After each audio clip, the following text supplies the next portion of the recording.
Karimnagar, Adilabad, Nizamabad, Medak teachers MLC ఎన్నికల్లో మల్క కొమరయ్యకు మొదటి ప్రాధాన్యత. ఓటు వేద్దాం, గెలిపిద్దాం. మీకోసం, మీ సమస్యల కోసం మీ తరఫున గళమెత్తుతాడు, ప్రభుత్వంతో కొట్లాడతాడు. America president Donald Trump Russia సృష్టించిన డిస్ఇన్ఫర్మేషన్లో బతుకుతున్నాడు. అమెరికా ప్రజల నాయకుడిగా మేము ఆయనను గౌరవిస్తాం, కానీ ఆయన రష్యా మాటలు నమ్ముతున్నాడు. ఇదన్నది ఎవరో తెలుసా? Ukrainian president Vladimir Zelensky. Trump చాలా ఆబ్జెక్టివ్ ఇన్ఫర్మేషన్ ఉంది ట్రంప్కు. ట్రంప్ సరిగా అడుగులు వేస్తున్నాడు. ట్రంప్ చేస్తున్న పనులను నేను హైగా రేట్ చేస్తున్నాను. ఇది అన్నది ఎవరో తెలుసా? Russian president Putin. So Zelensky ట్రంప్ను విమర్శిస్తున్నాడు, పుటిన్ ట్రంప్ను మెచ్చుకుంటున్నాడు. డామిట్ కథ అడ్డం తిరిగింది అని గురజాడ అప్పారావు కన్యాశుల్కంలో అన్న మాట కరెక్ట్గా వర్తిస్తుంది. ఎవరికి? జెలెన్స్కీకి డామిట్ కథ అడ్డం తిరిగింది.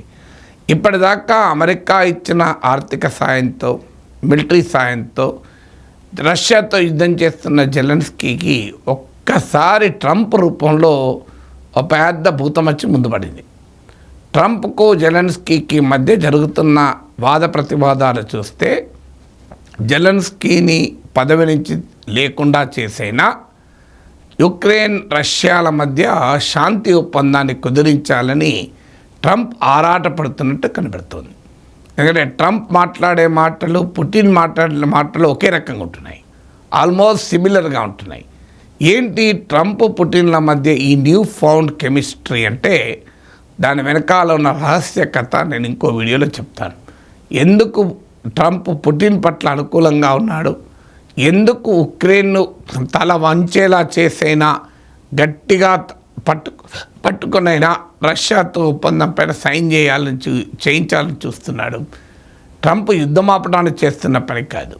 ట్రంప్ ప్రయోజనాలు వేరే ఉన్నాయి, అది ఇంకో వీడియోలో వివరిస్తాను. Secret behind Trump Putin chemistry అని. కానీ ఇక్కడ మాట్లాడేది ట్రంప్ జెలెన్స్కీ మధ్య కెమిస్ట్రీ కాదు, ఫిజిక్స్ అయిపోయింది. ఏంటి సమస్య? ట్రంప్ సౌదీ అరేబియాలో ట్రంప్ టీం, పుటిన్ టీం కలిసి ఉక్రెయిన్ పైన చర్చించాయి. సహజంగానే దీనికి జెలెన్స్కీ అభ్యంతరం చెప్పాడు. ఎందుకంటే ఈ మీటింగ్కు ఉక్రెయిన్ పిలవాలని సౌదీ అరేబియా ప్రతిపాదించినా బోత్ ట్రంప్ అండ్ పుటిన్ అంగీకరించలేదు. అందువల్ల జెలెన్స్కీ లేకుండానే, యూరప్ లేకుండానే రష్యా, అమెరికాలు కలిసి ఉక్రెయిన్ పైన చర్చించాయి. అందుకే జెలెన్స్కీ ఏమన్నాడు? ఉక్రెయిన్ గురించి మాకు సంబంధం లేకుండా ఎవరు ఏమి చర్చించుకున్నా దాన్ని మేము గుర్తించము అన్నాడు.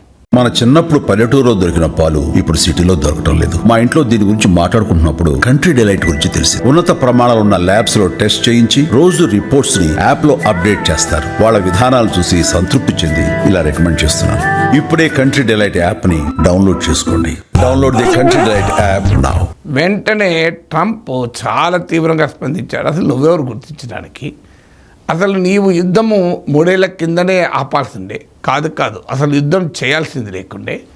యుద్ధం రావటానికి జెలెన్స్కీయే కారణము, పుటిన్ కారణం కాదు. పుటిన్ యుద్ధం చేస్తాడని నేను అర్థం చేసుకోగలను. ఎందుకంటే జెలెన్స్కీ నాయకత్వంలో ఉక్రెయిన్ నాటో మెంబర్షిప్ కోసం ముందుకెళ్తే పుటిన్ అంగీకరించక యుద్ధం చేశాడు. ఇది సహజమే కదా. తమ దేశ పొలిమేరల్లో శత్రుదేశ బలగాలు ఉంటే ఏ దేశ ప్రెసిడెంట్ అయినా ఒప్పుకుంటాడా అని ట్రంప్ ఏకంగా పుటిన్కి సర్టిఫికెట్ ఇచ్చాడు. సో యుద్ధానికి కారణం పుటిన్ అని ఇప్పటిదాకా అమెరికా, యూరప్ ఆరోపిస్తుంటే ట్రంప్ యుద్ధానికి కారణం పుటిన్ కాదు, యుద్ధానికి కారణం జెలెన్స్కీయే. ఇప్పటిదాకా రష్యా యుద్ధోన్మాదమని అమెరికా, యూరప్ అంటుంటే కాదు, ఉక్రెయినే యుద్ధానికి కారణమని ట్రంప్ అంటున్నాడు. సో అందువల్ల యుద్ధానికి కారణమే జెలెన్స్కీ. యుద్ధం మధ్యలో ఆపాల్సిండే, ఒప్పందం కుదుర్చుకోవాల్సిండే. ఉక్రెయిన్ భూభాగాలన్నీ రష్యాకి ఇచ్చైనా ఒప్పందం కుదుర్చుకోవాల్సిండే. నిన్ను ఎవడాపాడు? ఎందుకు కుదుర్చుకోలేదు? అయినా నీవెవరు? నీవు హైలీ అన్పాపులర్, నువ్వు ఎన్నికలు లేకుండా పాలిస్తున్న డిక్టేటర్వు. అసలు ఎన్నికలు లేవు, అసలు నీకు పాపులారిటీ రేటింగ్స్ ఘోరంగా పడిపోయాయి అంటూ జెలెన్స్కీ పైన విరుచుకుపడ్డాడు ట్రంప్. సో జెలెన్స్కీ దీనికి స్పందనగా ఇదంతా రష్యన్ డిస్ఇన్ఫర్మేషన్, ట్రంప్ నమ్ముతున్నాడు అని ఒక్క మాటలో కొట్టిపారేశాడు. కానీ రియాలిటీ ఏంటి? రియాలిటీ కనుక చూస్తే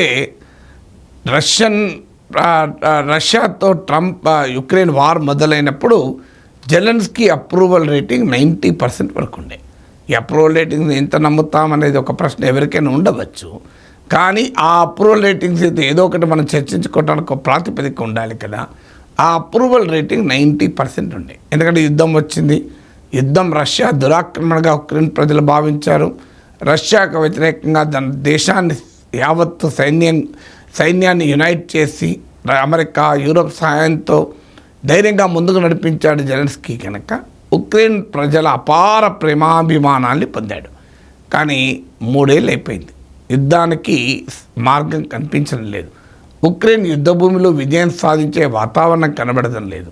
ఉక్రెయిన్ భూభాగాన్ని 20 to 30% భూభాగాన్ని రష్యా ఆక్రమించేసుకుంది. ఇప్పుడు ఉక్రెయిన్లో పెద్ద ఎత్తున సైనికులు చనిపోతున్నారు. ఇన్ఫ్రాస్ట్రక్చర్ దెబ్బతిన్నది. నగరాలు శిథిలాలుగా మిగిలాయి. రష్యా పైన కాస్తంత నష్టం ఉక్రెయిన్ చేయించగలిగింది, కానీ అత్యధికంగా నష్టపోయింది ఉక్రెయిన్. ఇదంతా చూసినటువంటి ఉక్రెయిన్ ప్రజలు జెలెన్స్కీ నాయకత్వాన్ని ప్రశ్నించడం మొదలుపెట్టారు. సో 2023 డిసెంబర్లో జెలెన్స్కీ అప్రూవల్ రేటింగ్స్ మీకు 70% పడిపోయాయి, 77% పడిపోయింది. ఇప్పుడైతే ఏకంగా 57% పడిపోయింది. ఈవెన్ అది కూడా ఎంత మేరకు ఉంటుందో అనుమానమే. యుద్ధం ఉండడం వల్ల ఆ మేరకైనా ఉంది. ప్రతిపక్షాలు ఇటీవల పార్లమెంట్లో తీవ్రంగా డిమాండ్ చేశారు జెలెన్స్కీ యొక్క నియంత తప్పుకోవాలని.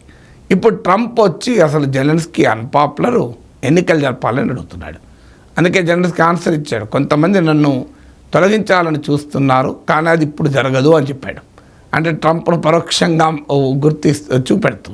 ఎందుకంటే ఎన్నికలు వాస్తవంగా లాస్ట్ ఇయర్ జరగాలి. ఎందుకంటే 2019లోనే అధికారంలోకి వచ్చారు కనుక లాస్ట్ ఇయర్ జరగాలి ఎన్నికలు. కానీ ఆల్రెడీ 1 year అయిపోయింది. కానీ ఇప్పుడు యుద్ధం జరుగుతున్న సమయంలో ఎన్నికలు పెట్టి కొత్త ప్రభుత్వాన్ని ఎన్నుకునే పరిస్థితి ఏ దేశంలోనూ ఉండదు, ఉక్రెయిన్లో కూడా లేదు. అందువల్ల ఉక్రెయిన్ను ఒకవైపు అమెరికా చేతులెత్తేసింది, యూరప్ కాపాడలేని పరిస్థితి. ఎలా ఉక్రెయిన్ను ఆదుకోవాలో యూరప్ నాయకులకు అంతు చిక్కడం లేదు. ఉక్రెయిన్ విషయంలో యూరప్ యునైటెడ్గా కూడా లేదు, డివైడెడ్గా ఉంది. ట్రంప్ ఏమో పుటిన్ భాష మాట్లాడుతున్నాడు. ఇలాంటి పరిస్థితుల్లో జెలెన్స్కీ ఉన్నాడు. అందుకే జెలెన్స్కీ విలవిల్లాడుతున్నాడు. జెలెన్స్కీ పైన ఇంటర్నల్గా కూడా తిరుగుబాటు మొదలైంది. సో ఎంతకాలం జెలెన్స్కీ పవర్లో ఉంటాడో అర్థం కాని పరిస్థితి. పోనీయండి, ఈ ఒప్పందానికి ఒప్పుకొని, ఈ కాంప్రమైజ్కి ఒప్పుకొని తన పదవి కాపాడుకుందామా అంటే ప్రజల్లో ఎంత వ్యతిరేకత వస్తుందో అనుమానం. ఎందుకంటే రష్యాకు భారీగా కన్సెషన్స్ ఇవ్వాలి. నాటోలో ఉక్రెయిన్ చేర్చుకునే ప్రసక్తే లేదని అమెరికా ప్రకటించింది. ఇప్పుడు రష్యా ఆక్రమించుకున్న భూభాగాలను ఖాళీ చేయడానికి సిద్ధంగా లేదు. సో ఇప్పుడు ఏం చేయాలి? అందువల్ల సంధిని ఒప్పుకుంటే ప్రజల్లో వ్యతిరేకత, ఒప్పుకోలేదనుకోండి అసలు శాంతికి అడ్డంకి జెలెన్స్కీ అంటూ ప్రపంచం నిందిస్తుంది. ఉక్రెయిన్ ప్రజలకు కూడా వ్యతిరేకించవచ్చు. అందుకే ముందు నువ్వు వెనుకకు ఏంటారు చూడండి, caught between the devil and the deep sea. ఆ పరిస్థితులు ఇవాళ జెలెన్స్కీ ఉన్నాడు.